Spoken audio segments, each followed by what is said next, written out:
Finally finally भाई, बहुत लोगों का इंतजार और पिछले 2-3-4 महीने से भयंकर सोशल मीडिया पे सैलाब आया हुआ है कि अपडेट दो भाई, अपडेट दो। मतलब प्रभास की मूवी आए और लोगों के पास अगर अपडेट भी नहीं आती है ना तो दिमाग खराब हो जाता है फैंस का।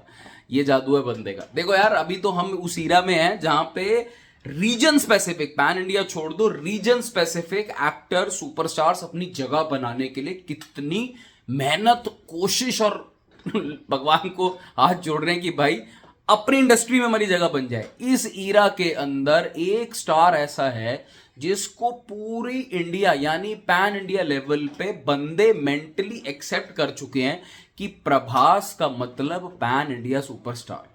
और इसकी मूवी देखने जानी है, हिंदी मार्केट में भी बंदे की वो तगड़ी पकड़ है। छोड़ दो उनके अपने होम ग्राउंड में, साउथ में, तेलुगु में क्या है या बाकी जगह क्या है, ये बंदे का जादू है। देखो, राजा साहब का पोस्टर आया है, कमाल का पोस्टर। रोमांटिक कॉमेडी हॉरर यॉनरा में बनी हुई पहली एक्सपेरिमेंटेड मारुति साहब की डायरेक्शन। पहले अप्रैल में आ रही थी, अब दिसंबर में चलेगी फॉर सम रीजन, पता नहीं, कुछ कुछ रीजन चल रहे हैं। यहां पे हमें हॉरर भी देखने को मिलेगी। इंटरेस्टिंग चीज है कि रोमांस भी बीच में घुसाया गया। और मजे की बात यह है कि अब इसका 2 अपडेट्स आए। 16 जून को आपको टीजर देखने को मिलेगा भाई। मतलब 1 साल पहले आई थिंक ग्लिम्स रिलीज हुआ, 8-9-10 महीने पहले। उसके बाद लोगों अप्रैल का रिलीज स्लेटेड था। अभी चलो एटलीस्ट ये है कि जून में अपने को टीजर देखने को मिलेगा। And finally we will have a release, worldwide release on 5 December 2025। तो मतलब दिसंबर मंथ तो प्रभास बाबू अपने नाम करके छोड़ देंगे। देखो, ये मूवी द राजा साहब को अंडर एस्टिमेट मत करना।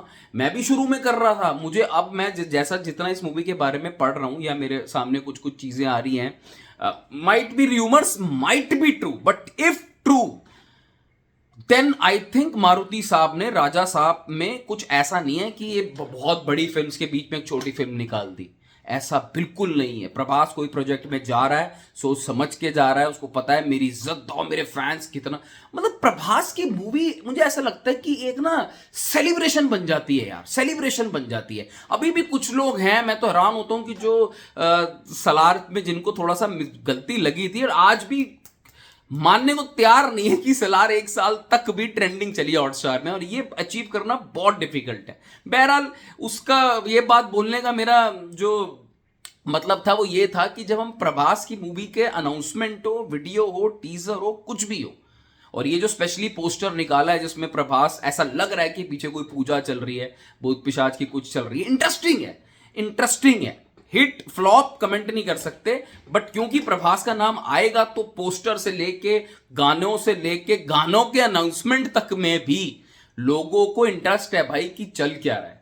6 महीने हैं अंदाजन टोटल लोगों के पास। एंड आई थिंक ये पिक्चर गर्मा गर्मी बनाए रखेगी। आप बताओ, आपको क्या लगता है? प्रभास की नेक्स्ट मूवी राजा साहब, जो बोला जा रहा है स्पिरिट से पहले या उनकी और अपकमिंग मूवी से पहले आ रही है। कुछ लोगों को मानना था कि भाई छोटी मूवी है, ये तो आई गई होगी, तो सॉरी बोलना पड़ेगा प्रभास को। प्रभास वो बंदा नहीं, 1000 करोड़ उसमें भी मार के निकल जाएगा और देखते रह जाओगे। इनफैक्ट इंटरेस्टिंग होगा कि हिंदी में राजा साहब कैसी चलती है, बिकॉज एक्शन नहीं है, मास नहीं है, न्यू जॉनर है।